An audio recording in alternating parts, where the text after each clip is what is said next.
আইকোর সবচেয়ে famous smartphone series হচ্ছে তাদের জেড সিরিজটা। জেড সিরিজে নিয়ে এসে পড়েছে নতুন একটি স্মার্টফোন আইকো Z10। ফোনটি বাজারে আসার পর থেকে খুবই হাইপড বা খুবই বেশি আলোচনায় আছে। কেন সেটাই আমরা আজকে ভিডিওতে জানবো। So let's talk about this smartphone. ফোনটার ডিজাইনের কথা বলে বা লুকসের কথা বলে this phone looks really nice. ফোনটা দেখতে খুবই সুন্দর লাগে। অ্যাকচুয়ালি ফোনটা দেখতে অনেকটাই অ্যাস্থেটিক লাগে, কারণ ফোনটির ব্যাক প্যানেলে থাকছে মার্বেল লাইক ফিনিশ বা মার্বেল লাইক ডিজাইন, যেটি ফোনটির প্রিমিয়ামনেস আরও বাড়িয়ে তুলেছে।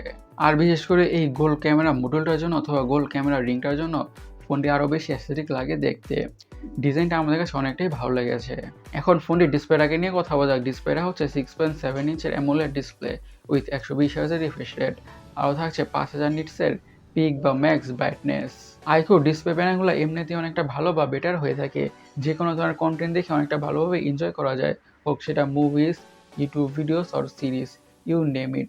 যে কোনো কিছু দেখে এনজয় তো করা যাবেই, সেই ব্যাপারে বা সেই বিষয়ে কোনো সন্দেহ থাকছে না।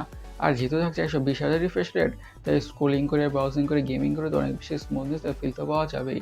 আর যেহেতু থাকছে 5000 নিটসের পিক বা ম্যাক্স ব্রাইটনেস, তার মানে হচ্ছে আউটডোর ভিজিবিলিটি অনেকটাই ভালো হতে যাচ্ছে। এখন ফোনটির হার্ড অথবা চিপসেট নিয়ে কথা বলা যাক। ইউজ করা হচ্ছে একটি tried and tested good performing processor Snapdragon 7S Gen 3। এটি একটি 4 ন্যানোমিটার বেসড অক্টোকোর প্রসেসর। আর মিড বাজেট স্মার্টফোন হিসাবে ট্রাইড অ্যান্ড টেস্টেড একটি good performing processor.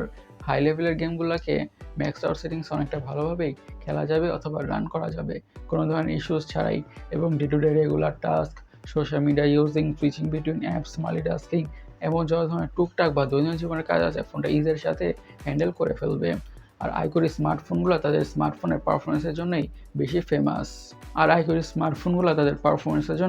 Famous. So ফোনটির পারফরমেন্স নিয়ে ডিসঅ্যাপয়েন্টেড হতে হবে না।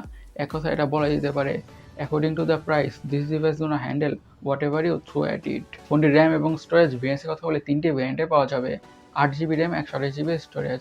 8GB RAM 256GB storage. 12GB RAM 256GB storage. আর অবভিয়াসলি এসডি কার্ডের মাধ্যমে স্টোরেজকে বাড়ানোর সুবিধা থাকছে না। এখন ফোনটির অপটিক্স বা ক্যামেরাটাকে নিয়ে কথা বলা যাক।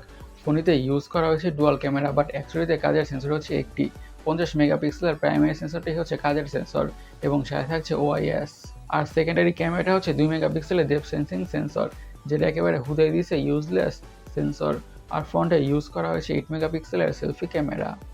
আচ্ছা, আইকোর স্মার্টফোনগুলোর পিকচার্স কোয়ালিটি, ভিডিও কোয়ালিটি ঠিকঠাকই হয়ে থাকে। ফোনের পিকচার্স কোয়ালিটি থেকে, ভিডিও কোয়ালিটি থেকে খুব একটা ডিসঅ্যাপয়েন্টেড হতে হবে না। আর প্রাইমারি সেন্সরটার অ্যাপারচার হচ্ছে f1.8। তার মানে হচ্ছে লো লাইটে বা ঠিকঠাক আলোতে মোটামুটি ভালো কোয়ালিটির ছবি আর ভিডিওই পাওয়া যাবে, মানে ভালো কোয়ালিটির ছবি আর ভিডিও পাওয়া যাবে। ফোনটির সিকিউরিটি হিসেবে ইউজ করা হয়েছে আন্ডারডিসপ্লে অপটিক্যাল ফিঙ্গারপ্রিন্ট সেন্সর।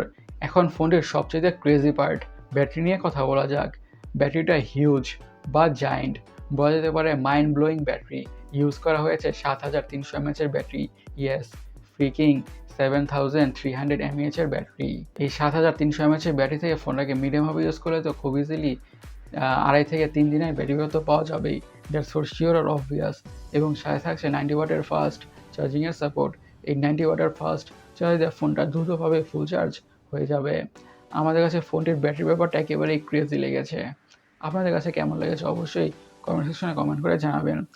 আচ্ছা, ফোনের কালার ভেরিয়েন্টের কথা বলে এসব কালার ভেরিয়েন্টে পাওয়া যাবে। গাইস, আপনারা স্মার্টফোনটি কিনে কী ভাবছেন অবশ্যই আমাদের জানাবেন। এবং আজকের ভিডিওটি এই পর্যন্তই। আমি সৈকত, সাইনিং আউট।